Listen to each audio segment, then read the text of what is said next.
Well, good afternoon, good morning, good evening, whichever time you're watching this ad, and welcome back to the Pep Talk under Pepper's Echo. But yeah, I know I'm a little bit late coming back again, but hopefully it's worth it to you as such.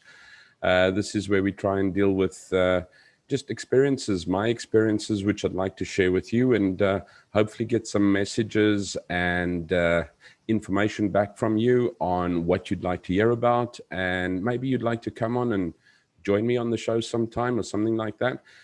Also, if you'd like this to be a live show, please let me know. It will be really, really great if you could let me know if it was a live show, and we could do a little more interactive activities. However, the show is for everybody. The stream I make for everybody dealing with depression, anxiety, life stresses, just coping with life, general pressure dealt by life, etc., etc. Now, first of all, I do not claim to be a doctor, psychologist, psychiatrist, and I'm not a practitioner of any of that. Basically, I'm just giving you narrative information to hopefully generate some motivation to do something about your life if it isn't as you're feeling like it should be. So please do not let this deter you from contacting or seeing a practicing doctor or psychologist or psychiatrist, especially if you feel it's bad. If you feel this is fine and it's just helping you and you don't have anything huge, and you're okay with applying some things, that's fine. But please do not let this replace being a doctor. However, if you're a gentleman or a guy or a dude, whatever you like to refer to yourself as, I find that often these programs or streams and that are often made for ladies. And it's like, wow, you know what? Us guys are really, really, really far too embarrassed and far too, should I say, sensitive. Wow, guy being sensitive, hey? Well, far too sensitive to actually sometimes admit that life is dealing us this hand of cards. And all we want to do is take a look at how to play them. Last time we dealt with, excuse me, decisions. We looked at the 3 A's. First of all, acknowledging. And then we also said, don't go and find it. You don't have to fill your bucket. Just take what you have. You know what? If you don't have depression and you just got some anxiety, or you're just running some pressure, or you're just finding it difficult to deal with life, then that's fine too. It's not a problem. If you do have more, put it on, but don't feel that you need to load the bucket. The next one, after acknowledging, we need to accept. Often we acknowledge and we don't accept something. You know what? No, it's not like that. But yes, it is like that. And then we said to action it, to do something about it. And that's the most important step, is to do something about it. And we said, how do we do something about it? Is basically directing our decisions that we make. And it's not difficult, because we make decisions every single day of our lives. We make decisions.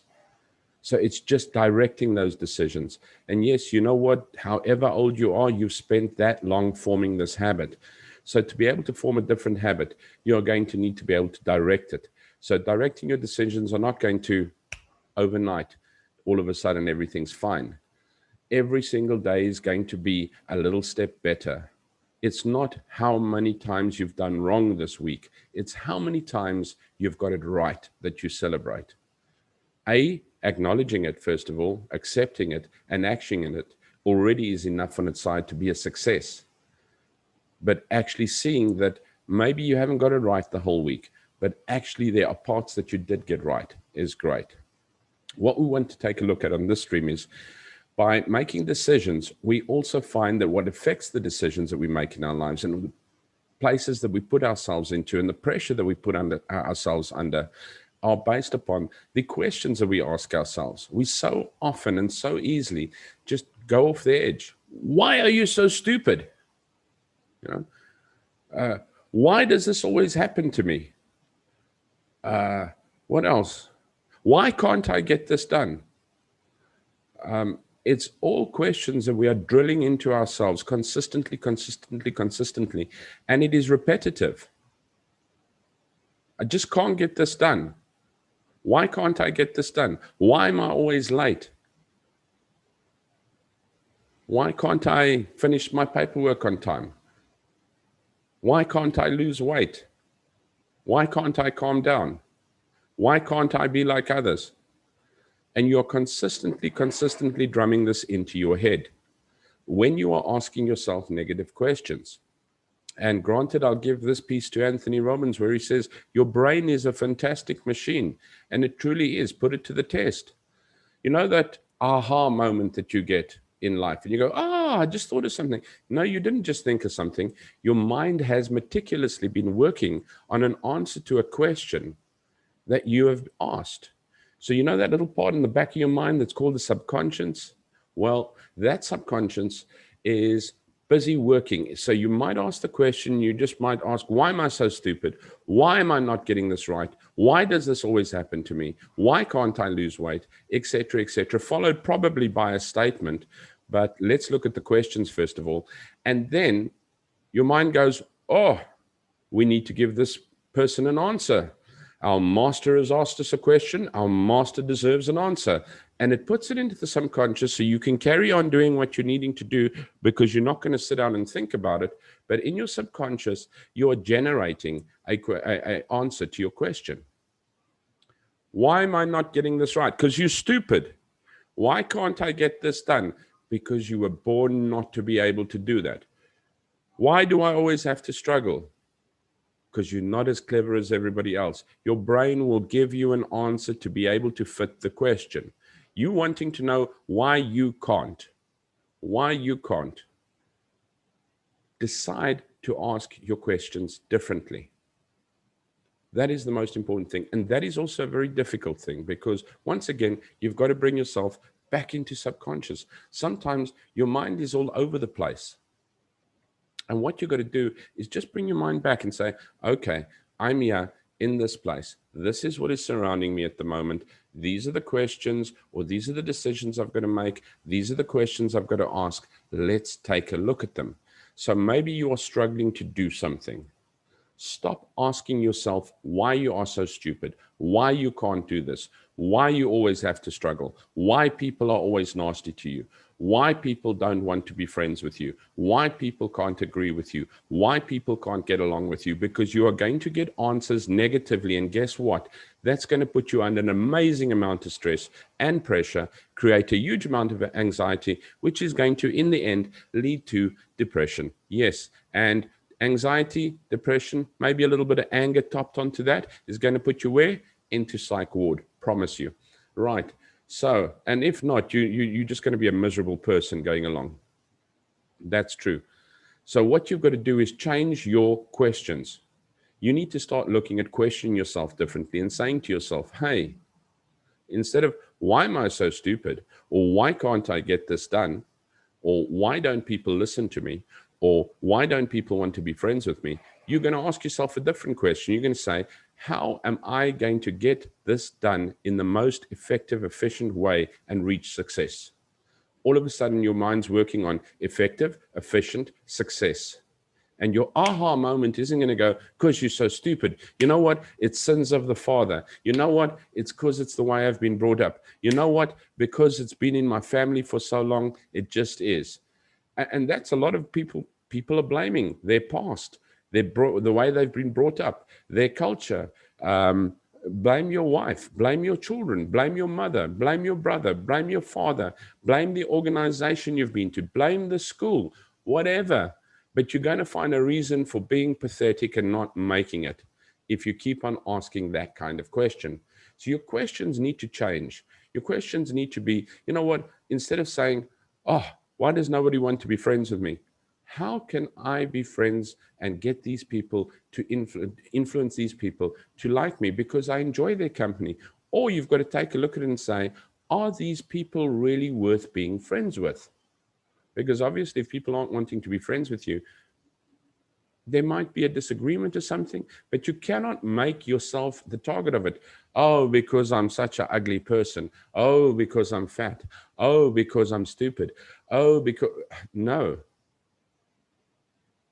And you'll probably find that you will be friends with most of your people that you're looking at if you just suck up the confidence for a change. And you're only going to get that by asking the right question.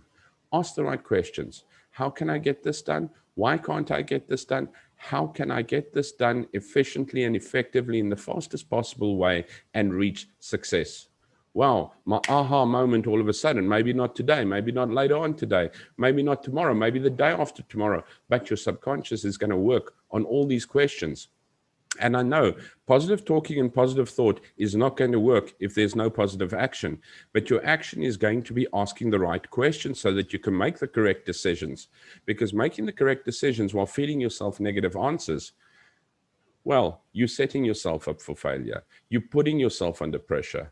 And this is the most important thing that you've got to take a look at is how you are asking yourself. You know what? Why am I struggling? How can I overcome this with the most effective possible way? How can I lose weight effectively, efficiently, and maintain a healthy lifestyle and be happy?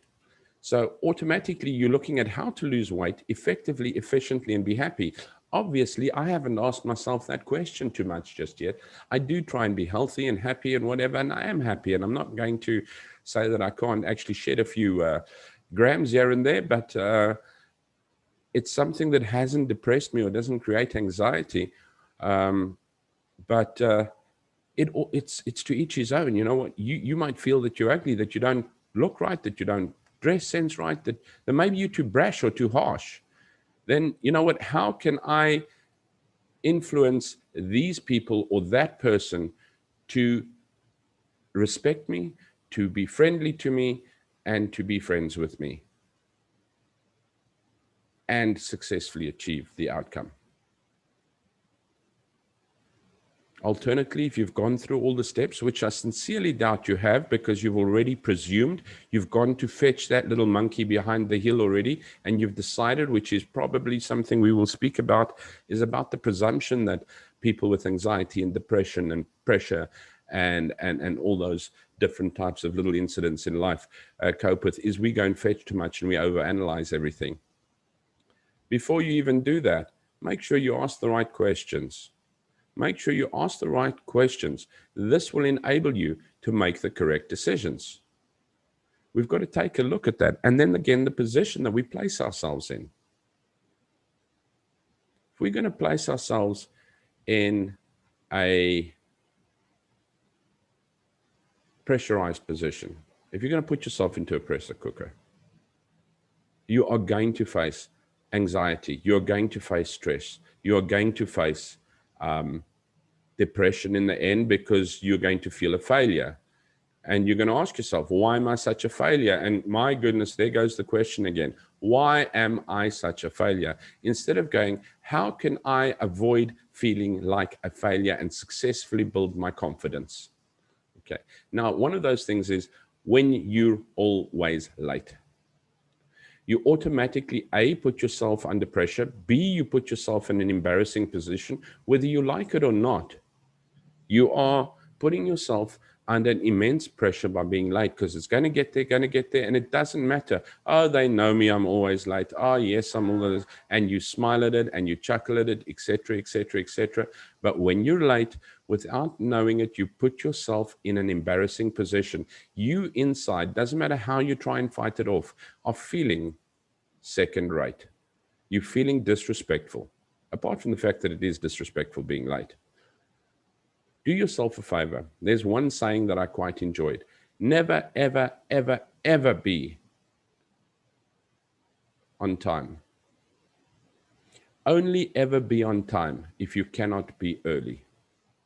Otherwise, you're there early. And I know why people do not like getting there early. I myself have suffered and do fight those consequences as well. Is if I'm there early, then I'm going to have to mingle with people. Then I'm going to have to small talk with people, especially if it's at a strange gathering or something to that effect. And then we're going to have to sit there and we're going to have to try and make small talk, and we're going to try and, take ourselves out of our comfort zone. Next question. Why can't I talk to people? How can I speak to people comfortably? Okay. The next one will probably be listening to people would actually make it a lot easier, because all of a sudden you cannot stand the awkward silence, which you should be very comfortable accepting, and rather listen and maybe speak on them. Maybe there's another option as well. When you are speaking to people, generate questions and ask questions. How are you is obviously the nice one. That is a lovely tie. Where did you obtain it? How did you come about being here? What is your interest in this? Whatever, when you've got to make strange small talk. Friends and family, well, how's your day been? That's wonderful. Why has it been good? Why has it been bad? What made the difference? There's always something to talk about once you are able to generate questions. Don't always feel that you need to be the subject matter expert, but that's for getting somewhere. But the bottom crux here is when you are late, you put yourself under unnecessary pressure, and then you have that anxiety. Whether you think you've got it or not is the biggest problem. The next one is preparation. If I need to have something done by tomorrow, if I need to have something done this afternoon, or if I need to have something done by the end of the week, do I leave it because, once again, I have that little perfection streak in me, which doesn't mean I'm a perfectionist. Take a look at me, a t-shirt and whatever's lying around, whatever, doesn't mean I'm a perfectionist, but you do tend to have a perfection streak in you because you don't want to go to A, B, C, D to get to Z. You want to see the straight line from A to Z. And if you can't see that perfect line A to Z, you're not prepared to start that project. That is something that we will speak on as well. But because of that, I'm putting off and I'm putting off and I'm putting off and I'm putting off until the day before, the morning before, or the night before, and all of a sudden I'm in an absolute mess. And then I get into a rut and I start doing it. And as I start doing it, I suddenly find, wow, this is going really cool. I should have done this 4 or 5 days ago, or should have done this yesterday, because now I'm under pressure. Now I'm in anxiety, and not only the fact of getting it done, but knowing what the outcome is going to be like. That puts it under pressure. And then also going right back to the start of what we spoke about, decisions. If I do not make a decision, we need to make decisions to take stress and pressure off us, to be able to cope with life and to be able to go forward. That decision, if we don't make decisions, we put off deciding, you know what, shouldn't I go for a haircut? You know, I'm under pressure, but consistently, that will bug me. It's a small thing, but it's the small decisions that we've got to start making to stop bugging us. So, wow, whoopity-ki-yay. Let's start making those small decisions so that we can make the bigger decisions. You know, somebody's going to ask you to make big decisions in life. And whether how old you are when you start deciding to make decisions means that you're going to take a lot of stress and pressure off you. And I'm not saying rush into a decision, but I'm saying make that decision. Should we do this? Should we do that? Decisions are not only meant to be made at work, although it is very important that you learn to make decisions at work and that you make them, but it needs to be made at home and it needs to be made in your life as well. Being late, not preparing, not making decisions all lead to one big problem: procrastination. Procrastination is one of the number one causes of anxiety, stress, depression, feeling lost, lack of confidence, because you're not on the top of your game, you lose control. Obviously, we're saying don't be afraid to lose control. But the bottom line is get 3 of these aspects. I don't want to give you 500 because hopefully we'll have quite a few more chats about this. But procrastination is going to drag you down. And simply don't be late. Prepare and make the decision. And make it peacefully. And remember what I said. Dave Evans, I don't know where that old chap is, if he's still alive or not. One big thing he said to me, Andre, don't be afraid to make a decision because of regrets. He says, if you make a decision, you find that it is not the right decision, just make another one.